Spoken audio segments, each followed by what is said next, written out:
Welcome to this week's edition of the Clark County Today News Podcast, your source for the top news stories in Clark County, Washington. Our community-focused news platform has been providing independent news to the people of Clark County for 7 years now, and we're proud to continue our mission of delivering uncensored, citizen-driven content. In this episode, we'll cover a range of topics, from concerns about state revenue, the ongoing tolling debate, and highlights on local athletes. But first, let's reflect on our journey. 7 years of blessings.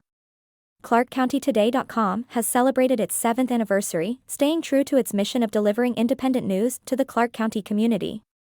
Founded by Ken Vance and David Madore, the platform has prioritized citizen-driven content, free access, and diverse perspectives. Despite challenges like censorship by big tech, it continues to provide information and diverse viewpoints. Governor Jay Inslee tests positive for COVID-19. Washington State Governor Jay Inslee is back in the news, as he's tested positive for COVID-19 once again. This marks his third bout with the virus.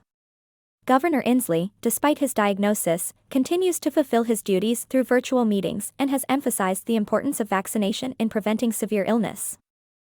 Mixed signals in new state revenue forecast. In our third story, Senator Lynda Wilson, who serves as Senate Republican budget leader and chair of the State Economic and Revenue Forecast Council, raises concerns about the state's revenue forecast. Despite positive indicators like resilient consumer spending and low unemployment, rising interest rates and various financial pressures are impacting revenue projections. Find out more about the state's financial outlook and Senator Wilson's approach at ClarkCountyToday.com. Transportation challenges in the Portland area. Our next story takes us to a breakfast meeting at the Tualatin Chamber of Commerce, where elected representatives from small cities along I-205 gathered to discuss the controversial tolling plan proposed by the Oregon Department of Transportation. Concerns abound regarding the tolls causing traffic issues and making travel unaffordable for residents. The debate over tolling and its impact on communities continues to brew. To dive deeper into this topic, visit ClarkCountyToday.com. Oregon Tolling Input Opportunity. If you want to have a say in the tolling debate, here's your chance. The Oregon Department of Transportation is hosting 2 events to discuss the Regional Mobility Pricing Project. These tolls are separate from those associated with the Interstate Bridge Replacement Program. Get involved and share your thoughts at the upcoming events on September 30th. For event details, head over to ClarkCountyToday.com. Breast cancer awareness in Ridgefield. Ridgefield is gearing up for the Pink Patch Project, in support of Breast Cancer Awareness Month this October. Public safety agencies across Clark County and the nation will don vibrant pink patches to raise awareness. Ridgefield is going all out with pink ribbons on police vehicles and pink logo shirts. You can purchase limited edition patches, with proceeds benefiting the Pink Lemonade Project. Don't miss the chance to support this important cause starting October 1st. Learn more at ClarkCountyToday.com. Football IQ and passion at Mountain View.